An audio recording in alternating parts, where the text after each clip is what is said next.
Estás viendo Infinito. Abre tu mente.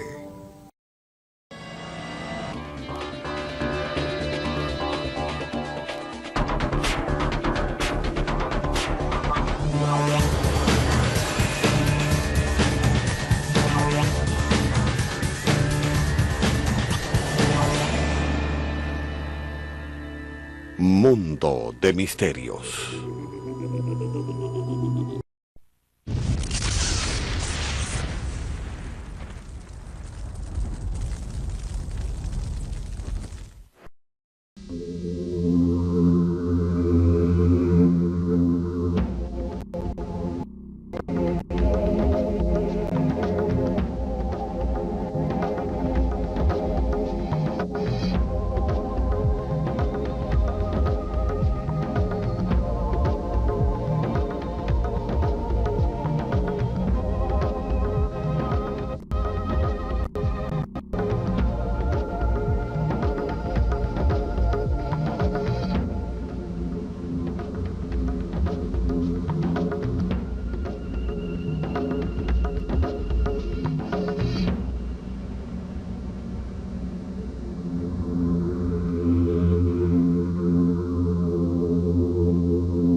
Infinidad de seres imaginarios que escapan a las leyes biológicas y físicas para adentrarse en la superstición y el misterio abundan en las profundidades de las secretas noches de la Patagonia. Míticos colosos que con un solo paso forman ríos y montañas. Desmesurados hombres que doblan en altura a hambrientos tripulantes de navíos y amorfos seres que devoran niños. Conforman una fauna de monstruos y gigantes que han sido vistos, oídos y sentidos desde el nacimiento de los días en las lejanas tierras del fin del mundo. Sobre la existencia de monstruos y gigantes se ha hablado desde el descubrimiento de esta misteriosa y mágica región del planeta.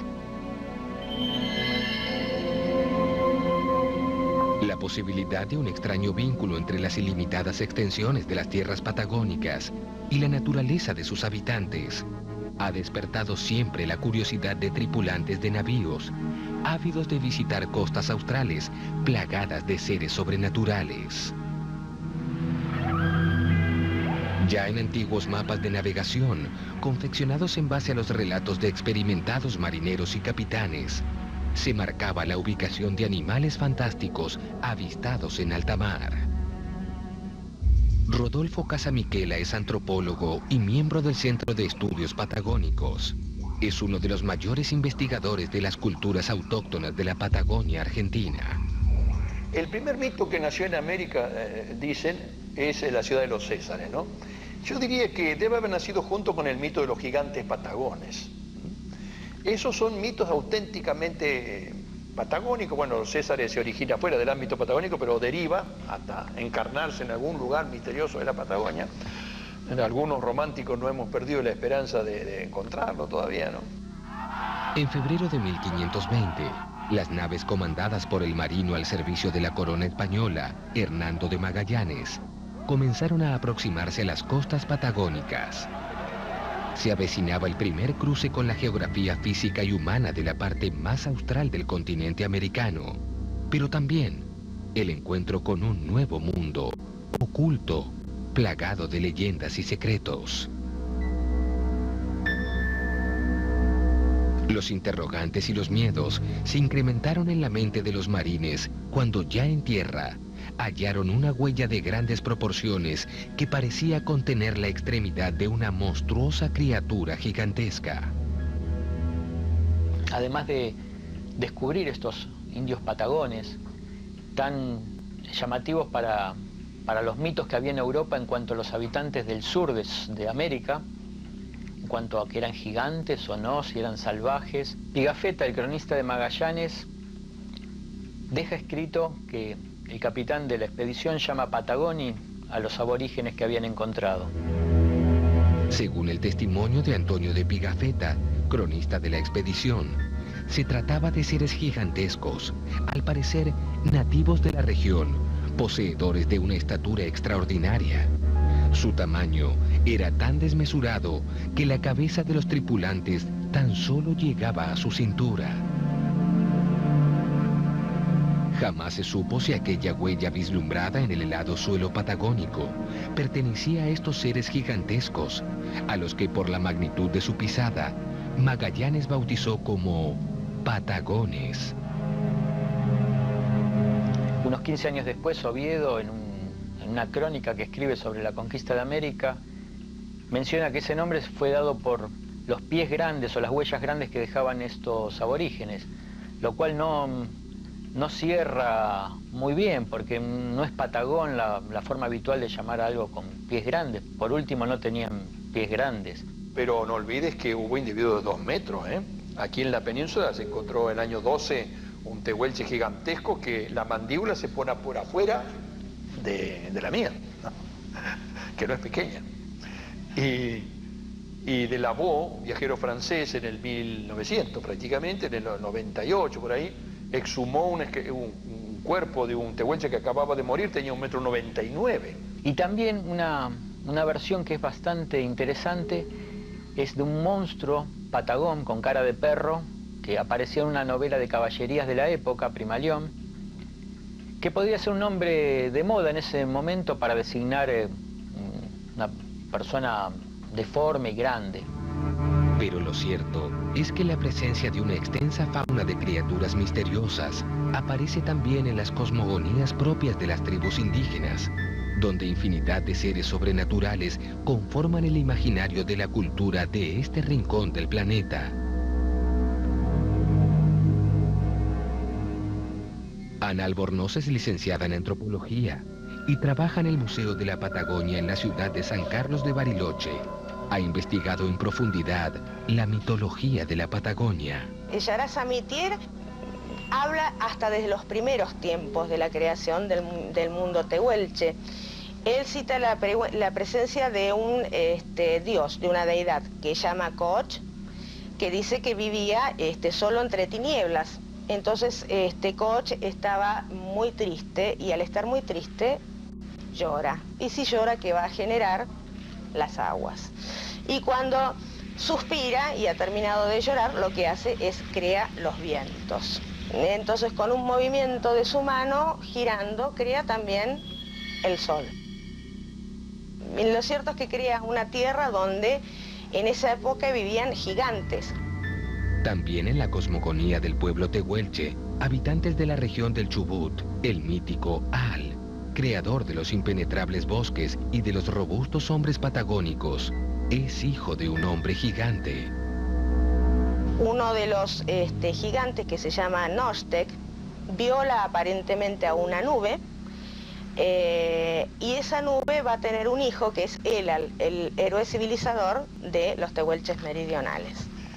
El padre de Elal era un monstruo de la primera generación, que se lo quiere comer a Elal, porque los tehuelches comían el feto, ¿no?, de los guanacos, bocato di cardenale, y en algunas de las versiones del mito está asimilado a guanaco. En otras es la nube, más romántica, ¿no es cierto?, más poética, lo saca entonces del seno de la nube y lo deja oreándose para comérselo. Primera enseñanza, que yo decía, bueno, los ciclos míticos siempre enseñan el cómo, las costumbres. El tehuelche solía extraer de adentro de las guanacas preñadas el chulengo, el guanaquito pequeño, para efectuar fundamentalmente mantos de piel. Él desde muy chiquitito ya supo hablar y supo hacer cosas. Y ahí crece, como esas figuras héroes divinos, crece rápidamente en poco tiempo. Y de allí empieza toda una parte del ciclo donde se va a tratar de sacarlo a Elal de esta tierra mítica y llevarlo a una tierra que es lo que conocemos hoy como Patagonia. Pero el más difundido entre estos gigantescos monstruos de la cultura popular de la región es el Engasem. Según aseguraban los legendarios relatos tehuelches, este animal Tenía la forma de un hombre, pero de dimensiones extraordinarias. Su cuerpo estaba recubierto de una inmensa caparazón de piedra caliza. Si bien hay quienes aseguran que el Elengasem se ha extinguido, otros afirman que aún hoy esta criatura ronda la inhóspita geografía de un territorio cercado por montañas, glaciares, mares y desiertos. La presencia de criaturas gigantes volvió a cobrar relevancia hacia fines del siglo XIX, cuando se realizó una increíble expedición en busca de un animal prehistórico vivo. Fernando Novas es un paleontólogo argentino que recientemente participó en el descubrimiento de restos de un plesiosaurio en la Patagonia. En 1800 se realizó en el extremo sur de la Patagonia, en una cueva llamada Última Esperanza, en Chile. Se hizo, como les decía, un descubrimiento muy interesante.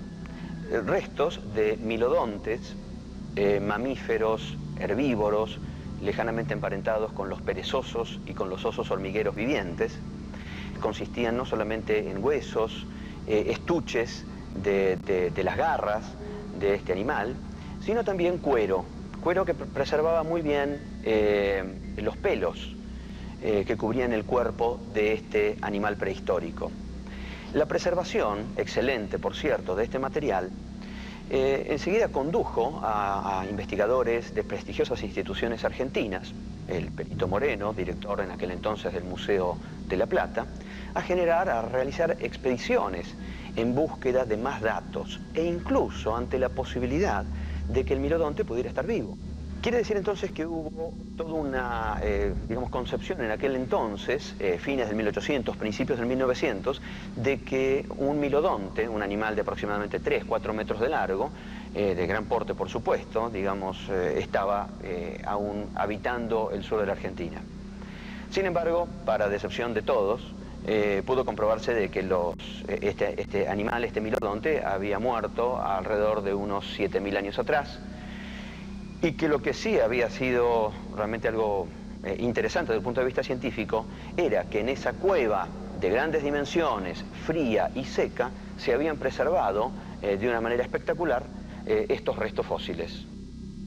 En el próximo bloque, conoceremos otra expedición realizada por un explorador norteamericano que conmovió al mundo entero al desafiar por primera vez al nahuelito, el más difundido entre los misteriosos seres de la Patagonia. Muy pronto se lo identificó como que era un plesiosaurio.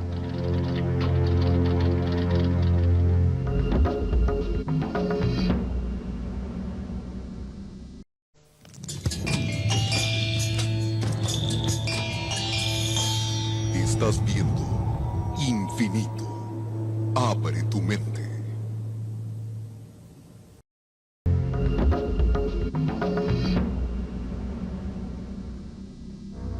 Hay quienes creen que los relatos de criaturas gigantes en el presente están asociados a un periodo en el que el hombre patagónico convivió con animales de grandes dimensiones. 7.000 años atrás, el Homo sapiens también habitaba América del Sur y por supuesto convivió con esta gran fauna constituida por milodontes, mastodontes, distintos tipos de mamíferos de grandes dimensiones, tanto herbívoros como carnívoros. De modo tal que el hombre convivió, se alimentó de ellos, los capturó, probablemente se abrigó también con sus pieles y muy probablemente también haya sido quizás el disparador de mitos, de leyendas que se fueron pasando, ¿sí?, de generación en generación dentro de las poblaciones indígenas hasta llegar a nuestros días, digamos, ante la posibilidad o la creencia de la existencia de seres de gigantescas dimensiones. La presencia del agua como hábitat de estos seres enigmáticos y misteriosos se recrea una y otra vez en la mitología de los pueblos patagónicos. Los indios tehuelches llaman Yemish, que significa tigre del agua, a un cuero animal que habita la ribera del lago Colué Huapi, vecino del lago Masters. En el idioma mapuche, Nahuel Huapi quiere decir Isla del Tigre. Algunos investigadores creen que los antiguos pobladores indígenas le pusieron este nombre debido a la extraña criatura que lo habitaba, a la que llamaron Iyemish. Ricardo Balmindjana es director del Centro Histórico Regional de la ciudad de San Carlos de Bariloche y ha publicado diversas investigaciones sobre la mitología de la región. Este animalote vendría a ser algo así como un pulpo alado, una sepia con túnica. Aunque nunca se estableció a qué animal pertenecía realmente este cuero, los indios le temían por su aspecto feroz y sus hábitos nocturnos. Según antiguos testimonios, el Iyemish sería un anfibio poderoso que con sus garras arrastraba caballos y jinetes hacia el misterioso fondo de las aguas. En 1869, el explorador inglés de origen napolitano, George Masters, en su paso por la región, dio testimonio del horror que experimentaba un grupo de indígenas ante la necesidad de cruzar un río en su parte más profunda. Masters cuenta en su capítulo Río Chico de que él llegó junto con un grupo de indiadas, aborígenes, amigos, llegó junto al río y la gente no quería cruzar porque ahí había un Iyemish, decían. Y entonces él le hace todo un relato del Iyemish, que es este famoso tigre del agua, que vendría a ser un felino que vive en el agua, que es muy grande, que ruge, que es feroz y que ataca. Y termina diciendo, es curioso esto, porque se relaciona, el mismo Masters lo dice, con el lago del Nahuel Huapi. Del Nahuel Huapi, de la isla de los tigres, es decir, de la isla del Iyemish. También en la cueva de Última Esperanza fueron descubiertos restos de un yaguareté, o pariente cercano de este tipo de felinos de grandes dimensiones, que habitan hoy el continente sudamericano, Centroamérica, parte sur de Norteamérica también. De modo entonces que vivieron incluso hasta el extremo sur de nuestro país, y tenemos registros históricos hasta principios del siglo XX de la presencia del yaguareté en la provincia de Río Negro. O sea, estamos hablando de un felino de grandes dimensiones que también le gusta, por lo menos en el Amazonas, meterse en el agua. También las primitivas tribus del sur de la Araucanía, poblada en su gran mayoría por clanes mapuches, hablaban de un mítico ser, habitante de riberas y costas de profundos lagos y ríos patagónicos, al que llamaban cuero del agua, o Trelquehuecufe, un enigmático ser amorfo que con una garra salvaje envolvía a navegantes, bañistas y jinetes para ahogarlos en la profundidad de lagos, aunque entre sus víctimas había gran cantidad de niños. Igual, como dicen, el cuero de Huechilafquén, eso se dice que es muy cierto, porque lo cuentan de muchos años atrás, así que eso también está la creencia, que sí tiene que existir. Lo he visto acá en este lago y también lo he visto en el lago Loloco. Y lo he visto afuera y lo he visto dentro del lago. Había gente que eran muy corajudos y le tiraban algo, qué sé yo, por ahí le tiraban un palo o le tiraban una rama, y eso sí, dicen que se lo envolvía y se lo llevaba. En una oportunidad lo vi afuera tendido en la playa, que nosotros le tiramos unas ramas arriba, le tiramos unas ramas espinudas y se envolvió, y fue rodando, se metió al lago y se desapareció. El reiterado registro de desapariciones de personas y animales en lagos del sur argentino, vinculadas por sus actuales pobladores con las crueldades del cuero del agua o con el gigantesco y monstruoso animal popularmente llamado Nahuelito, continúan formando parte de los misterios actuales de esta geografía. El Nahuelito, descubierto en 1922 por un poblador norteamericano llamado Martin Scheffel, es el más difundido de entre estos seres sobrenaturales de la Patagonia. Entre uno de los colonos que vivía en la región, un norteamericano, le escribe a su familia en los Estados Unidos, magnificando todas las bellezas naturales. Y entre esos párrafos dice de que aquí hay animales gigantescos, porque todo era grande. La bestia inicialmente habitaba el lago Epuyén, en Chubut. Los relatos del excéntrico colono norteamericano despertaron el interés de Clemente Onelli, director del Jardín Zoológico de Buenos Aires, a quien Sheffield envió una carta explicando detalladamente sus visiones. Me permito distraer su atención sobre el siguiente fenómeno que, por cierto, ha de despertar su vivo interés, ya que se trata del posible ingreso a su jardín de un animal hasta ahora ignorado. He podido percibir en medio de la laguna un animal enorme, con cabeza parecida a un cisne, de formas descomunales, y el movimiento del agua me hace suponer un cuerpo de cocodrilo. El objetivo de la presente es conseguir de ustedes el apoyo material para una expedición en toda regla. Y bueno, él tomó la cosa seriamente y llevó adelante la posibilidad de capturar este animal. El 22 de marzo de 1922, la expedición partió del Zoológico de Buenos Aires, arribando a Bariloche el día 27. Entre los integrantes de la comitiva se encontraba un taxidermista y un campeón de tiro. Al parecer, buscaban a un plesiosaurio, último representante de la rica fauna antediluviana. Muy pronto se lo identificó como que era un plesiosaurio. Ahí está el dibujo del plesiosaurio, publicado por la revista Caras y Caretas. Los plesiosaurios han sido reptiles acuáticos que prosperaron en los mares de la era mesozoica, o sea, la edad de los reptiles. Esto es comprendido entre unos 200 a 65 millones de años atrás. Bueno, en Estados Unidos apareció gente que dijo, yo siempre dije, alguien que había estado en la Patagonia, yo siempre dije que ahí habían animales que se los consideraba extinguidos, gigantescos, monstruos. Se consiguieron armas especiales. Clemente Onelli daba conferencias diciendo cómo se iba a proceder a la captura, cómo se iba a embalsamar el animal si había que matarlo, pero se iba a tratar de capturarlo primero con redes. Se armó una historia realmente muy grande que fue, bueno, era de conocimiento público. Los ojos del mundo se posaron en la región patagónica.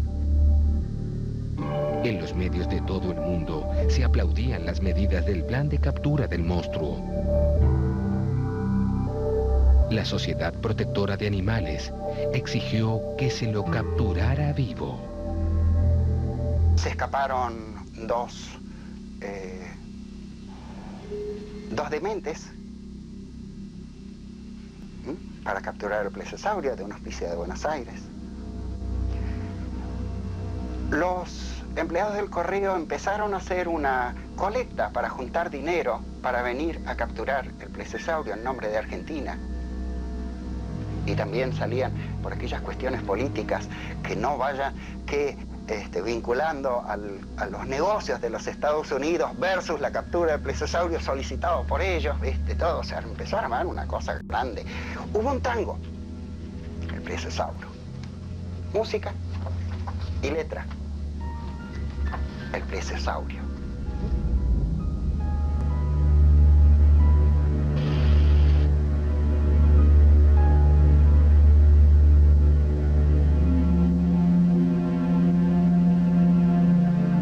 Se realizaron todo tipo de pericias, pero la búsqueda no tuvo resultados.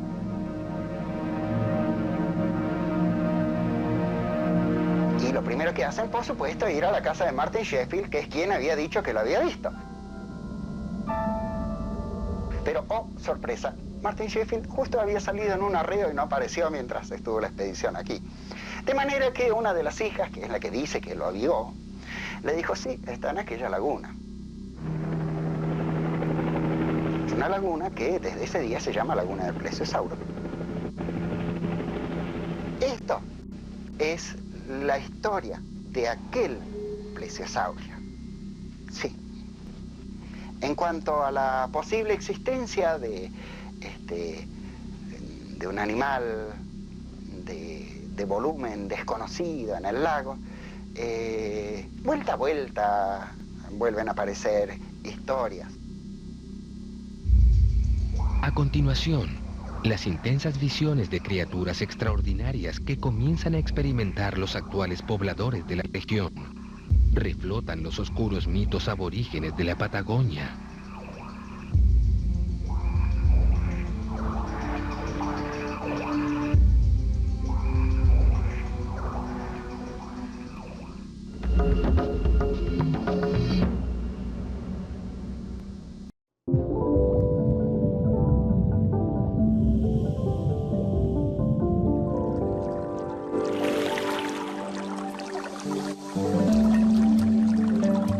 Estás viendo Infinito. Abre tu mente.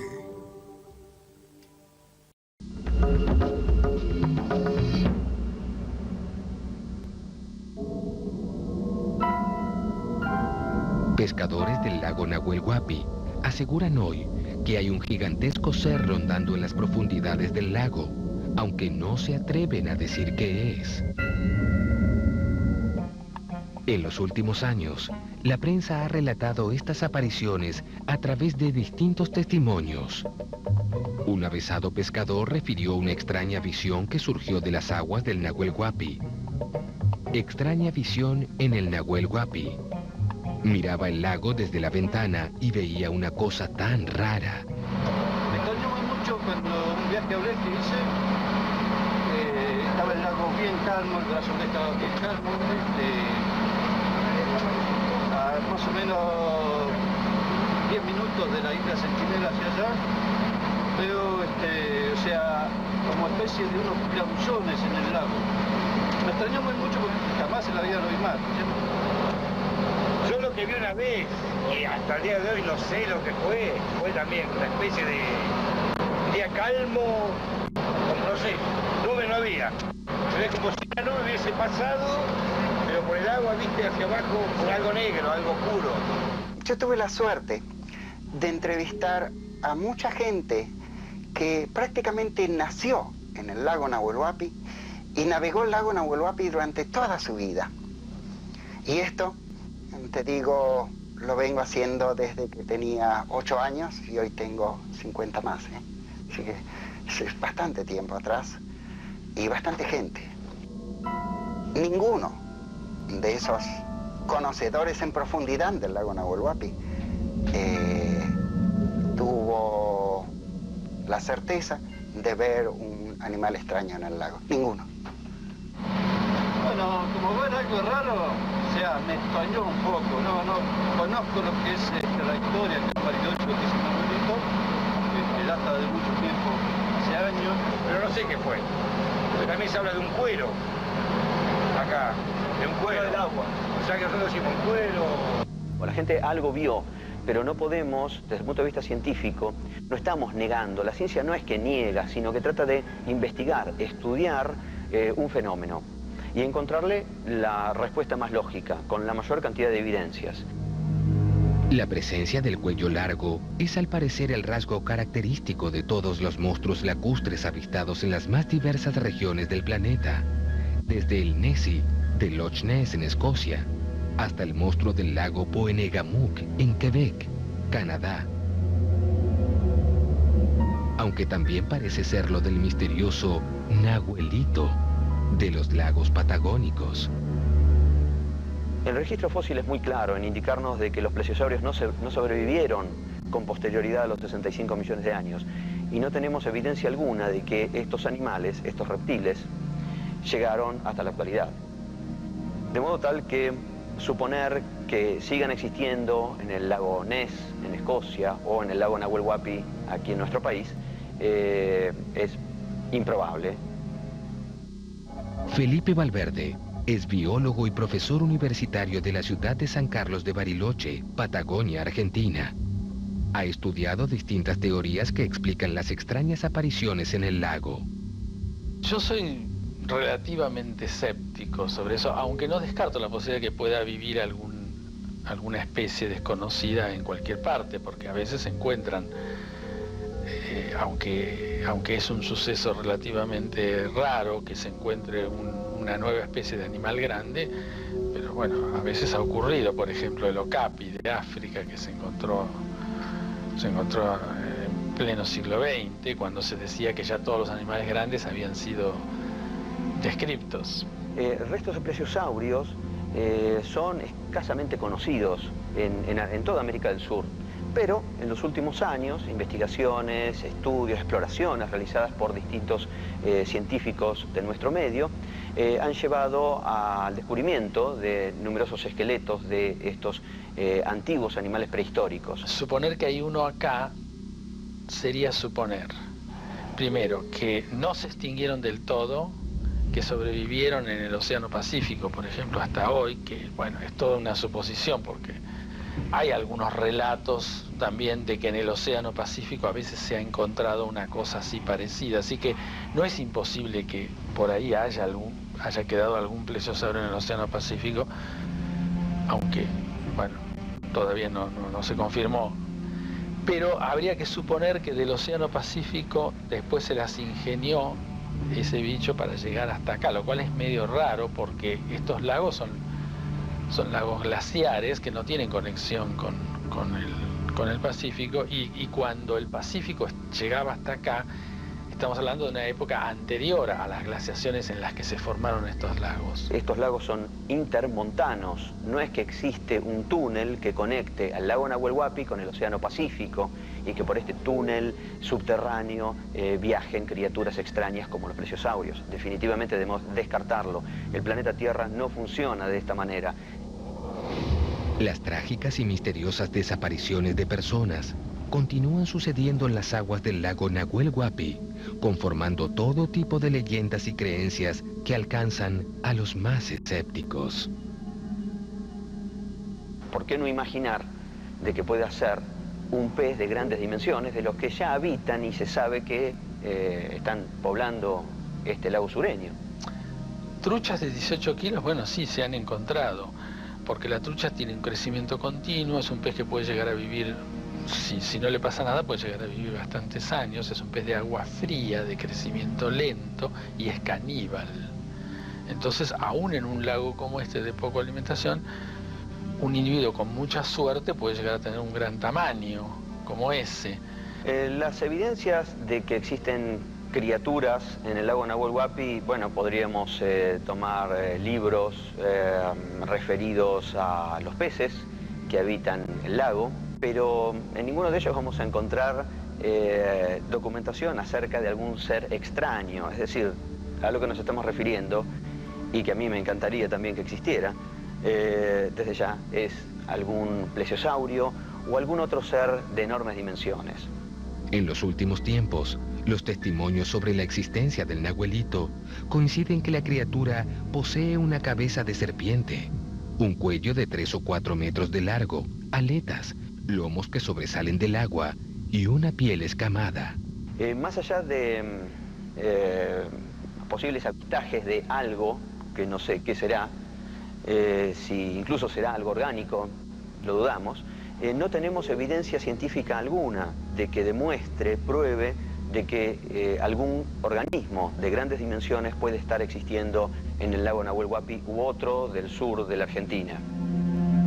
Si bien hay quienes relacionan las desapariciones en el lago con la presencia de extrañas criaturas, todavía no se ha demostrado una teoría que pruebe esta relación. Al no tener prácticamente ninguna evidencia, uno podría pensar entonces que era un plesiosaurio.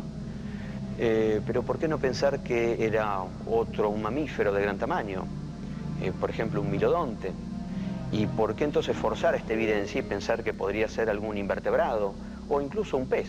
Hasta yo he pensado que también podría haber habido alguna vez algún ensayo secreto de submarino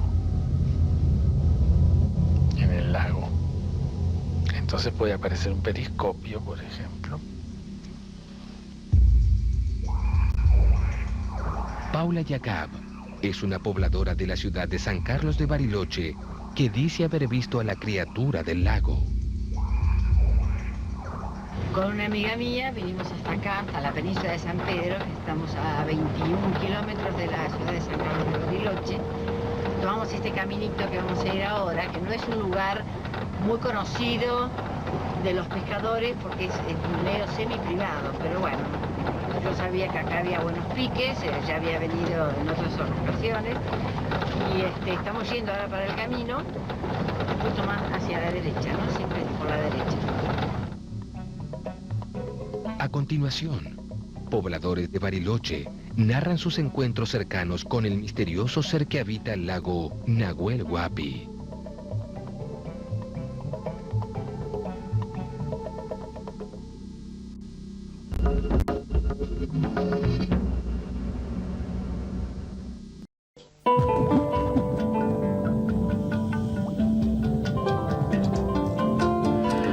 Estás viendo Infinito. Abre tu mente.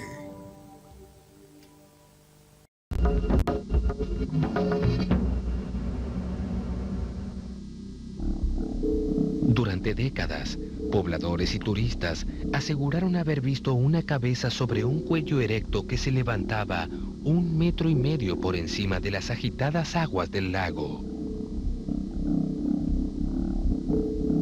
Fabio Balest es un empresario turístico de la ciudad de San Carlos de Bariloche que presenció algo extraño desplazándose por el lago.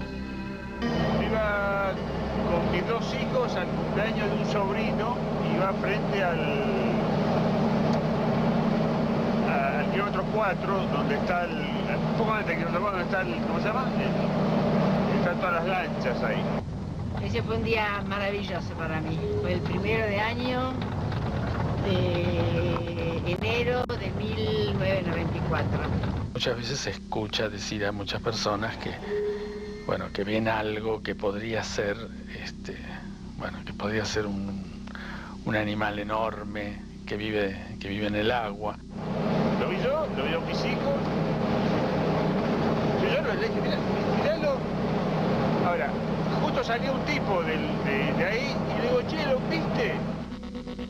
Infinidad de testimonios vinculan al habitante del lago con Kaikaifilu, un mítico ser araucano, mitad caballo, mitad culebra, que vivía en el fondo de las aguas.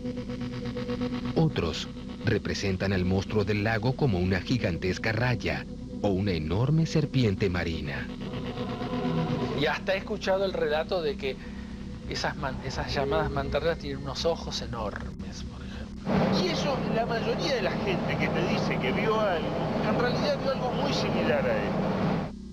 Nuevos testimonios sobre la extraña visión en el Nahuel Huapi. Estábamos a unos 100 metros y se veía una cabeza como de una serpiente negra u oscura, el cuello de unos 3 o 4 metros de largo, después una parte que estaba medio hundida en el agua, el lomo más clarito y finalmente la cola con una especie de aleta como de tiburón o algo así.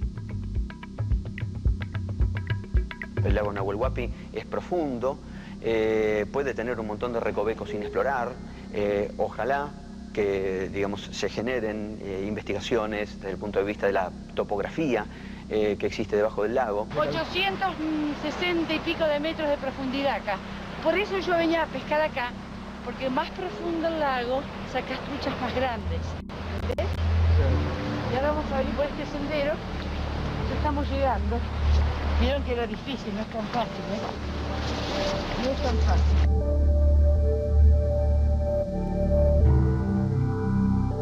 Por un lado existe lo que se llama la imagen de búsqueda, es decir, todas las personas tienen en su cabeza imágenes de cosas que pueden estar buscando o que si ven algo que no se sabe bien lo que es, rápidamente buscan en sus imágenes de búsqueda qué cosa podría ser eso que están viendo. Las historias obviamente son muchas. La imaginación obviamente va a volar tanto más cuanto menos se pueda ver.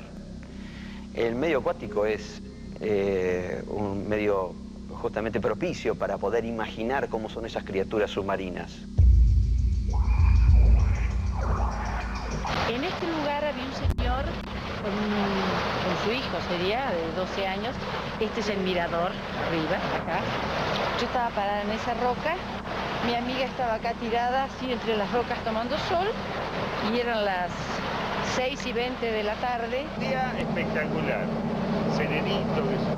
Por ahí miro así, hacia la costa, y de donde está ahí como una especie de muelle, del muelle hacia afuera unos 80 metros, 100 metros. Empieza a sumergir así para arriba una cosa larga, como de 12 metros, 10, 12 metros, con lomo.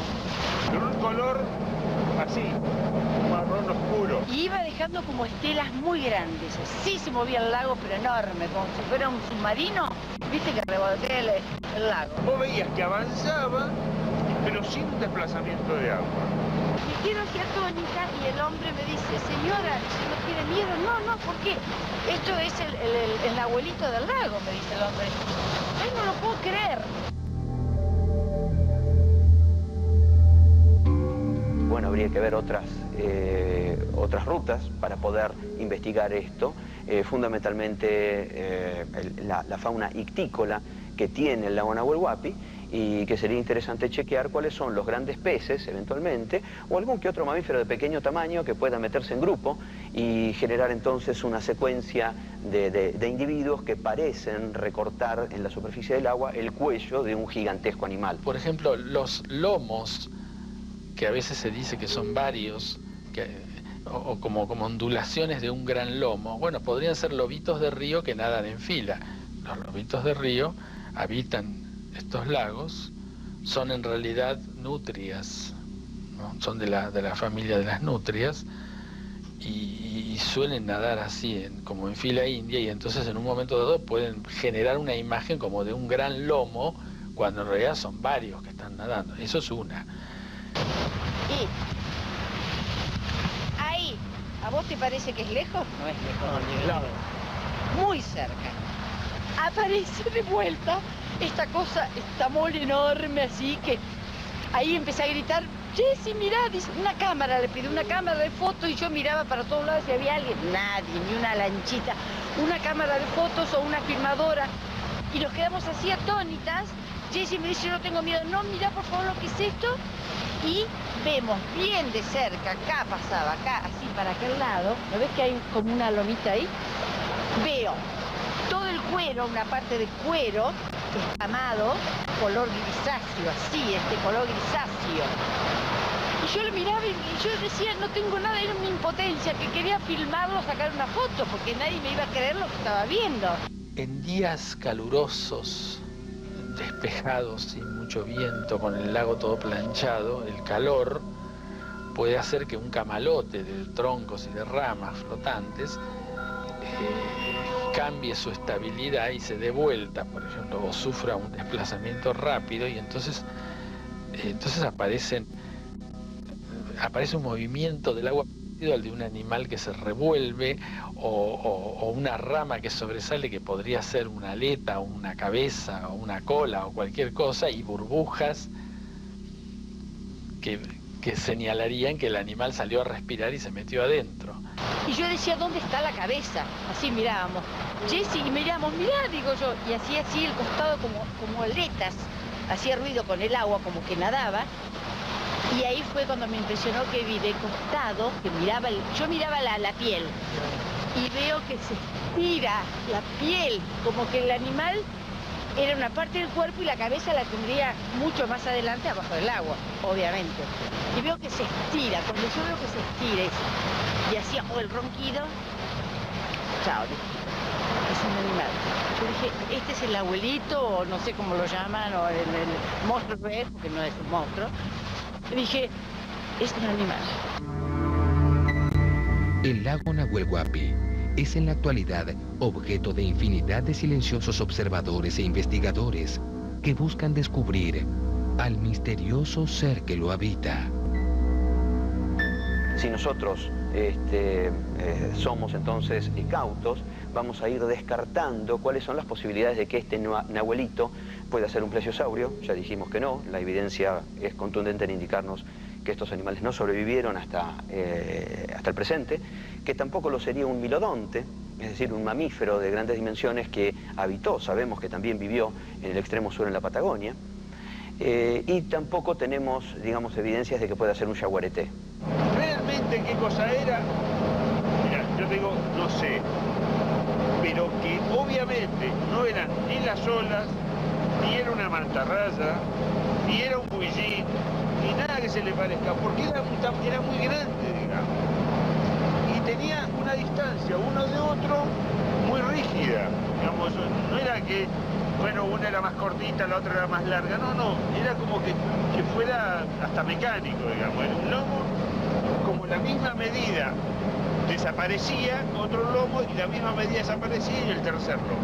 Uno puede buscar y encontrar un montón de explicaciones a eso. Como yo nunca vi realmente salir así un cogote y una cabeza, no puedo decir otra cosa. Los que nunca vieron nada dicen que puede ser, ya te digo, estas olas. Yo nunca las vi. He visto el lago y he visto cruzar lancha y he andado muchísimo en lancha los últimos años.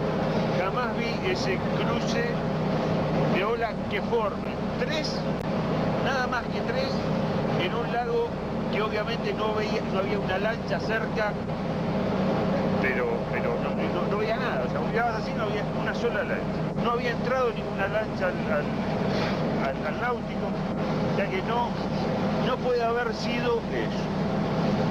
Hagamos pensar, ¿qué es? Yo te digo...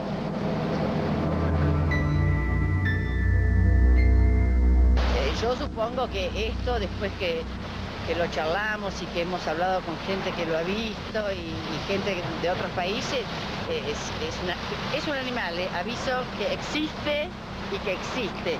Siempre digo, que me quiera creer, que me crea. Yo lo vi, sentí su ronquido, su respiración, vi la piel, vi las escamas, vi el movimiento. Es un animal muy grande.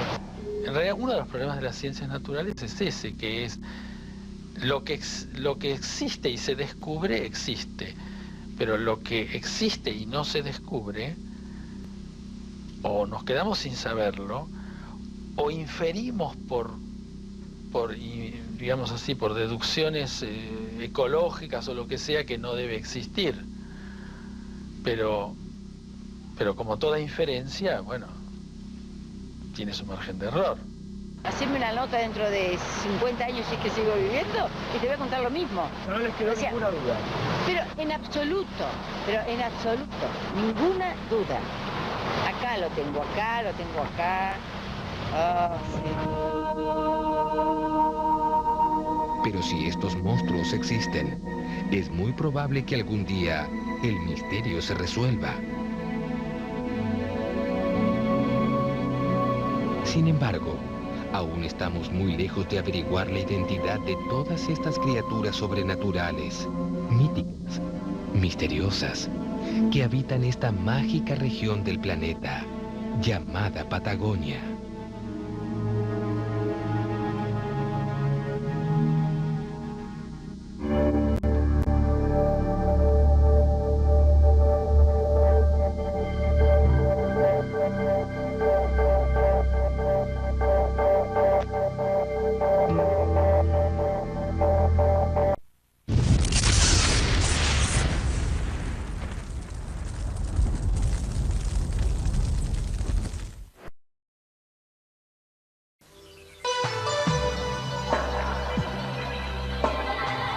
Usted está viendo Infinito. Infinito, señal del nuevo milenio.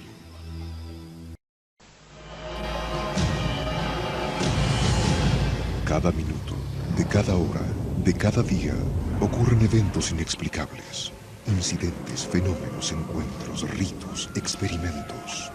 Cada día, cada hora, cada minuto, cada 60 segundos, se revela una vida llena de misterios.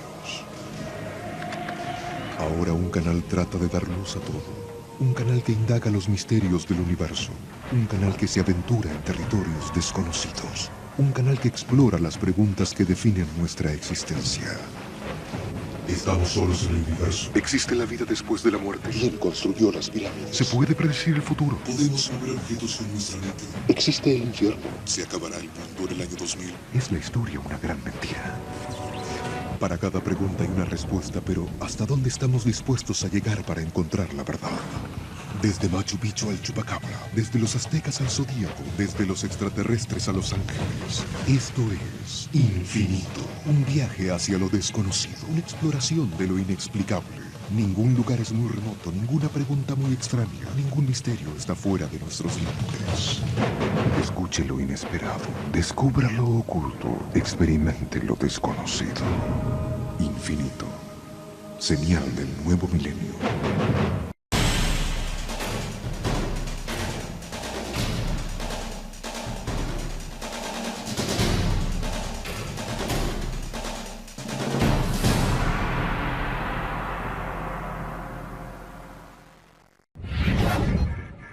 Infinito.